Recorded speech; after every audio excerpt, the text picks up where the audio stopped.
From UFOs to psychic powers and government conspiracies, history is riddled with unexplained events. You can turn back now, or learn the stuff they don't want you to know.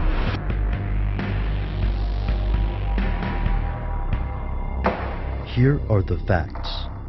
Protests, even peaceful ones, can be very dangerous things. A large group of agitated people can be a lot like a can of gas waiting for a match. Once the mob mentality takes over, a protest can easily sour, turning into a riot or an all-out battle between civilians and authorities. And it isn't always so simple. Consider the 2007 union protest in Quebec. Peaceful protesters from the Communications, Energy and Paperworkers Union of Canada found 3 aggressive, masked strangers in their midst. Protest leader David Coles told the men they were violent and not welcome. With uniformed police standing nearby, Coles accused these masked men of stirring up trouble in hopes of starting a riot and giving the police an excuse to crack down. He called these men agent provocateurs, meaning they were working for the police to turn the protest violent. Why would police want to endanger the people they swore to protect? And would they really do this? Here's where it gets crazy. The short answer is yes, but it's tough to find hard proof.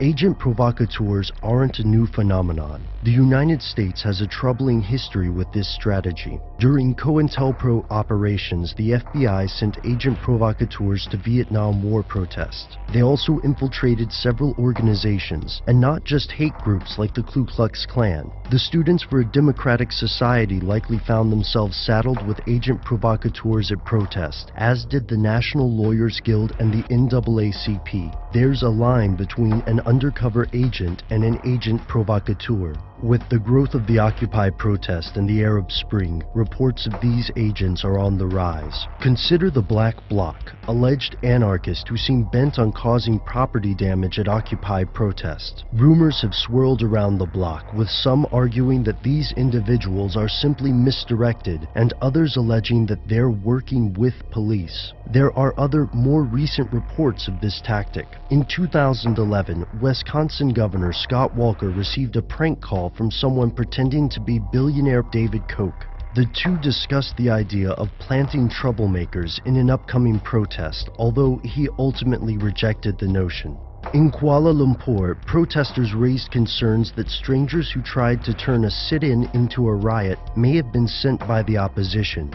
During the uprisings in Libya, Syria, and Egypt, protesters claimed that agent provocateurs were out in full force. But again, it's tough to prove these stories.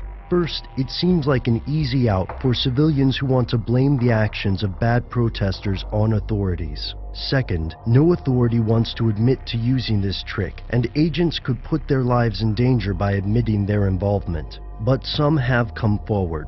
Patrick Howley admitted to acting as an agent provocateur in an article for the American Standard. Agent provocateurs are not a conspiracy theory. Remember those 3 masked men at the Quebec protest we mentioned earlier? After several denials, the authorities finally admitted the truth. Those 3 masked men were indeed undercover police. Where does this leave us? While it's almost certain that reports of agent provocateurs may be exaggerated, it's equally certain that governments across the world have used this tactic. But who? That's something they don't want you to know. What happens when a government takes deception one step further, skipping fake protesters and creating entire fake events, attacks, and crimes? Tune in next week for part 2 of our series, False Flags.